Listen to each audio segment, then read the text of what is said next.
On a rain-soaked hillside in the South Pacific, a single rifle shot ended a debate that had raged through an entire battalion. The year was 1943. The place was Guadalcanal, and the man behind the trigger was carrying a weapon that should not have been there at all.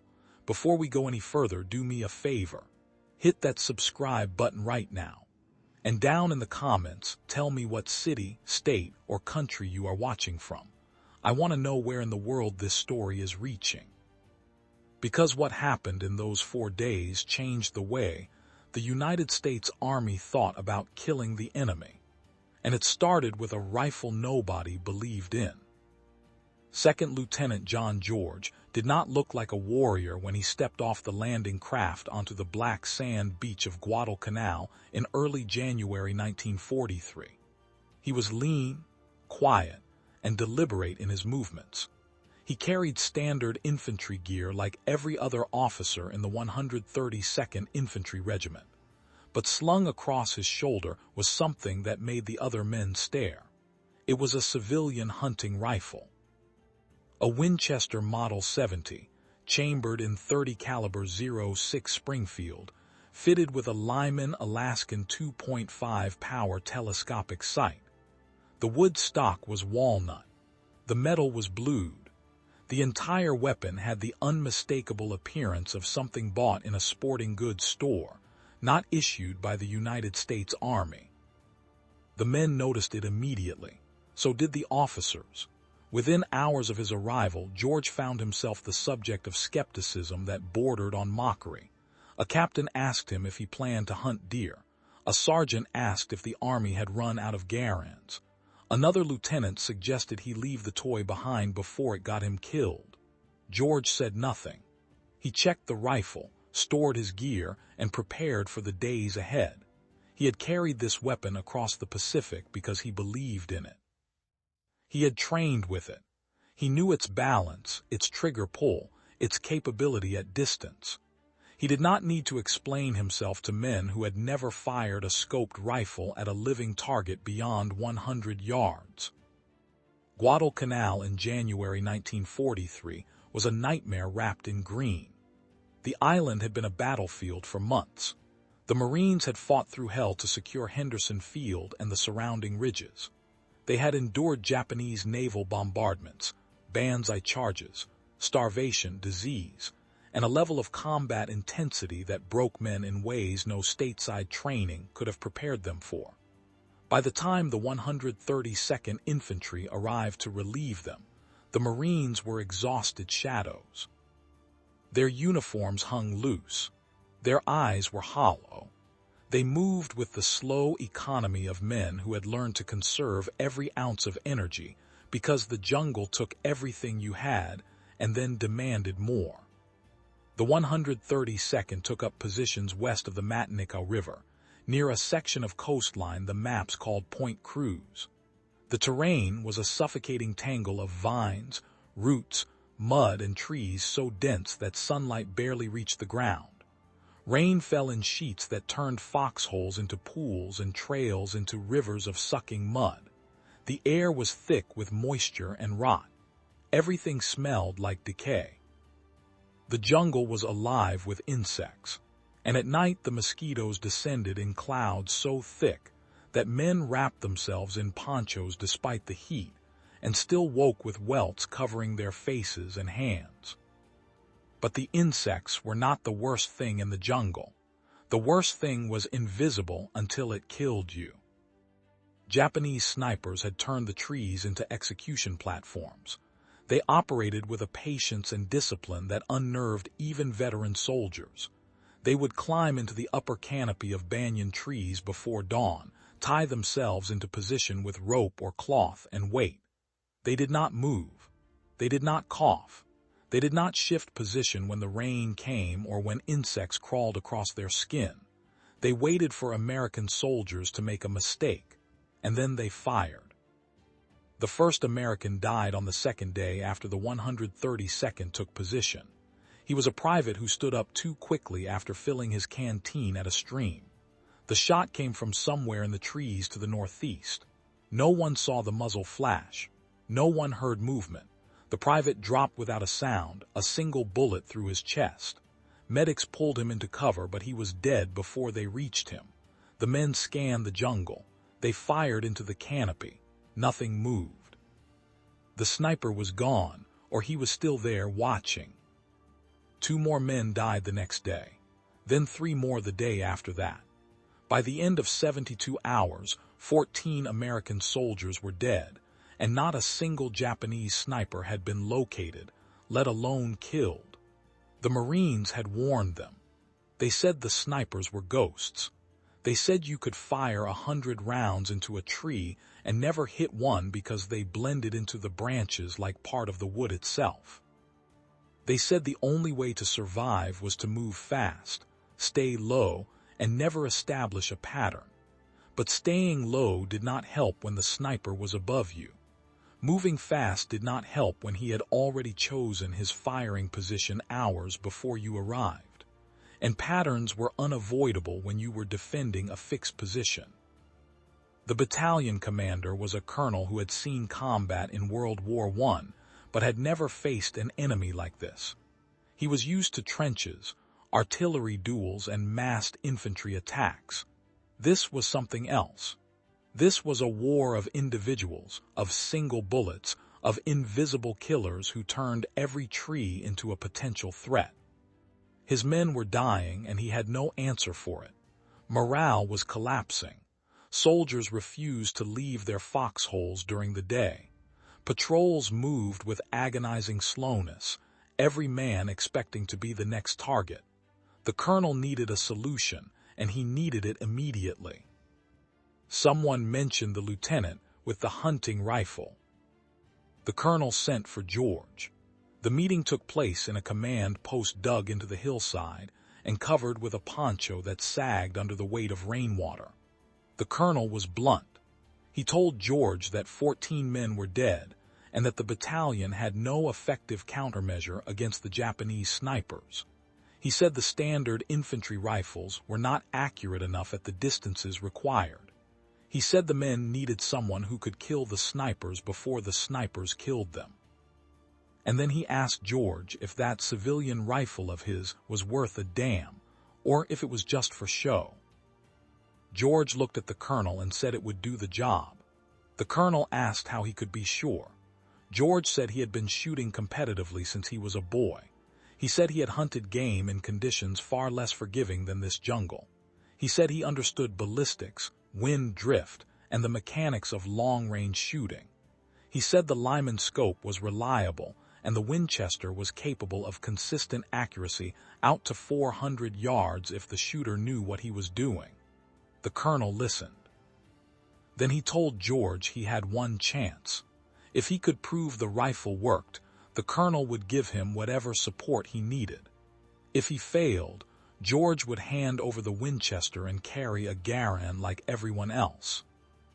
George said he understood. The next morning was January 22nd, 1943. The rain had stopped sometime before dawn, leaving the jungle wet and steaming as the sun climbed over the mountains to the east. George moved out with a squad of riflemen who had been ordered to provide security and observation. They took up position on a low ridge overlooking a section of jungle where 2 Americans had been killed the day before. George studied the terrain. He noted the sightlines, the wind direction, the angle of the light. He looked for anything that seemed out of place. A shadow that was too dark, a branch that hung at the wrong angle, a cluster of leaves that did not move when the wind came through. He found the first sniper at 0730 hours. The distance was 240 yards. The target was in a banyan tree, positioned in a fork where 3 heavy branches met. The sniper had used vegetation to construct a hide that broke up his silhouette, but he had made a mistake. He had shifted position slightly to track an American patrol moving below, and the movement had caused a flash of reflected light from the metal of his rifle. It lasted less than a second, but George saw it. He settled into a firing position behind a fallen log. He checked the scope. He adjusted for distance and the slight crosswind coming from the left. He controlled his breathing. He waited for his heartbeat to slow, and then he placed the crosshairs on the center of the mass he believed was the sniper's torso and pressed the trigger. The Winchester kicked against his shoulder. The report echoed through the jungle. 240 yards away, the sniper jerked violently and fell forward out of the tree. His body tumbled through the branches and hit the ground with a sound like a sack of wet sand. The American riflemen stared. One of them let out a low whistle. George worked the bolt, ejecting the spent casing and chambering a fresh round. He did not celebrate. He scanned the canopy for additional targets. 30 minutes later, he found the second sniper. This one was farther out, nearly 300 yards in a tree on the edge of a clearing. George took his time. He compensated for the increased distance and the fact that the target was partially obscured by foliage. He fired. The sniper dropped. The squad saw it happen. Word began to spread through the battalion. By noon, George had killed 5 Japanese snipers. Each shot was deliberate, methodical, and executed with a precision that seemed impossible to men who had spent weeks firing blindly into the trees. George did not waste ammunition. He did not take risky shots.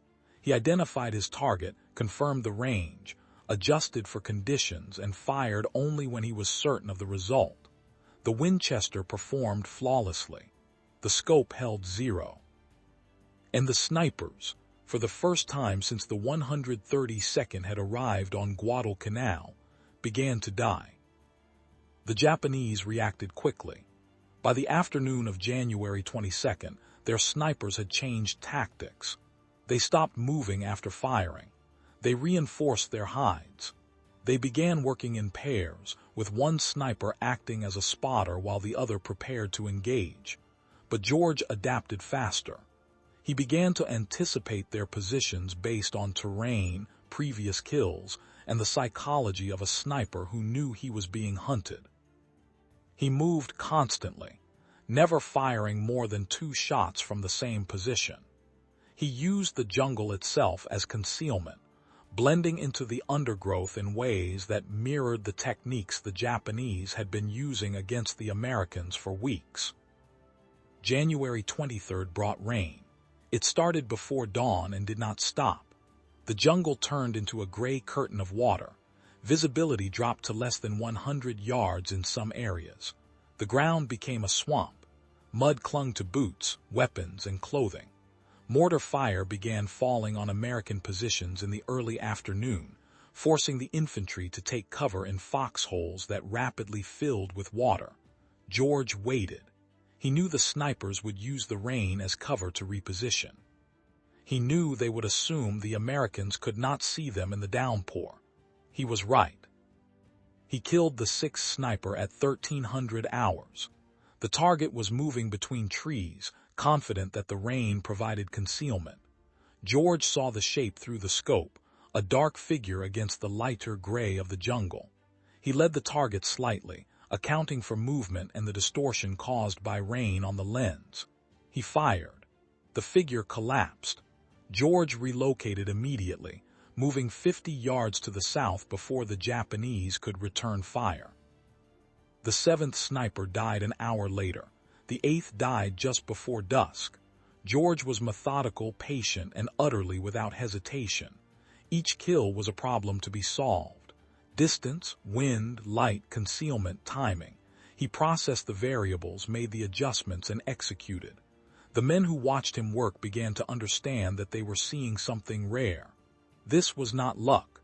This was not blind firing into the jungle and hoping for the best. This was surgical. By the evening of January 23rd, the Japanese command knew something had changed. Their snipers were dying at a rate that made no sense. American soldiers did not shoot like this. American soldiers sprayed bullets and called in artillery. They did not hunt individual snipers with precision fire. The Japanese began to suspect that the Americans had deployed a specialist, perhaps someone trained in the same methods they used. They were correct, though they did not know his name or the fact that he was carrying a civilian rifle. that had cost less than $60 before the war. January 24th was the day the Japanese tried to kill John George. They used decoys. They used bait tactics. They set up false positions designed to draw fire and reveal his location. George recognized the deception almost immediately. He had hunted animals that used similar strategies, and he understood the mindset of a predator trying to lure another predator into a trap. He did not take the bait. Instead, he watched. He waited for the real snipers to reveal themselves in the seconds after they assumed their trap had worked. It happened twice. Both times, George identified the actual sniper, adjusted his aim, and fired before the enemy could react.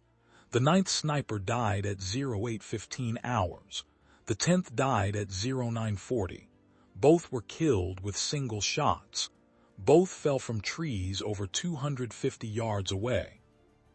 The American infantry launched a counterattack that afternoon. Emboldened by the fact that the Japanese snipers were no longer an unbeatable threat, the rifle companies moved forward through the jungle in a coordinated push designed to clear enemy positions west of Point Cruz.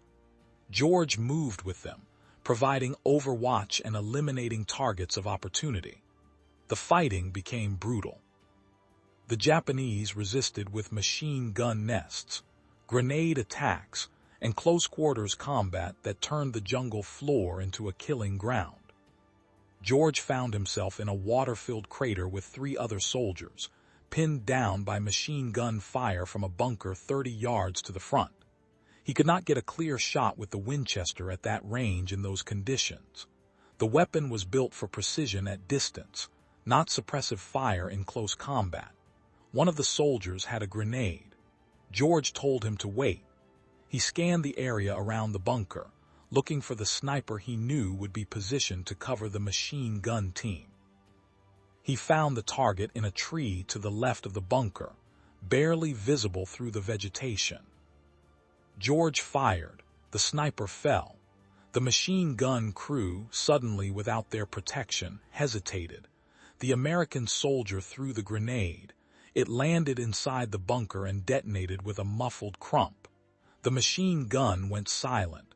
George and the others moved forward. That was the 11th sniper. The count was over 4 days. 11 confirmed kills.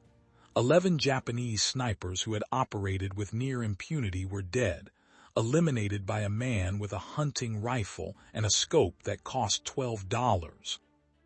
The battalion counterattack succeeded. The Japanese withdrew further west, abandoning positions they had held for weeks. American casualties dropped. Patrols began moving with confidence again. And in the command post, the colonel who had questioned George 4 days earlier authorized the creation of a sniper training section within the battalion. He assigned George to lead it. He ordered that marksmen be identified, trained, and equipped with scoped rifles.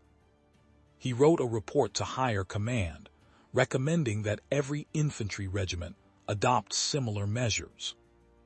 The men who had mocked the Winchester Model 70 no longer said a word. Some asked George if they could look through the scope. Others asked where he had learned to shoot like that. George answered their questions quietly, without arrogance, and then returned to the business of training men who would carry forward what he had proven in those 4 days. John George survived Guadalcanal. He later served in Burma, where he continued to operate as a precision marksman under conditions that made the South Pacific look forgiving by comparison. After the war, he returned to the United States and wrote extensively about marksmanship, ballistics, and the lessons he had learned in combat. The Winchester Model 70 that had been dismissed as a civilian toy was preserved. It became a historical artifact, a testament to the fact that sometimes the weapon everyone doubts is the one that changes everything.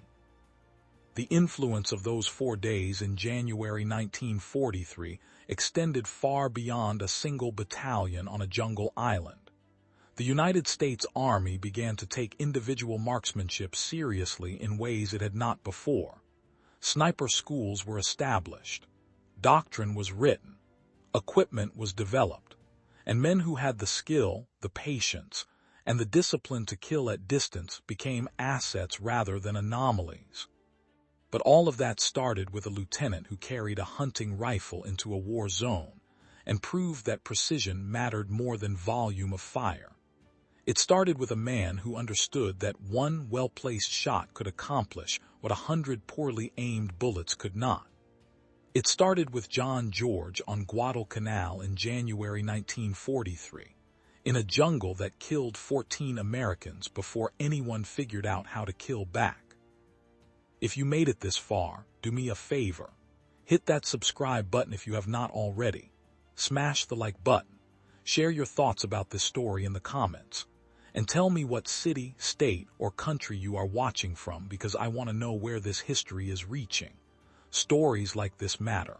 They remind us that wars are not just won by divisions and fleets. Sometimes they are won by individuals who bring something no one expected and refuse to back down when everyone doubts them. John George brought a civilian rifle to the worst jungle in the Pacific and used it to kill 11 men who thought they were untouchable. He did it with patience, skill, and a level of discipline most soldiers never achieve.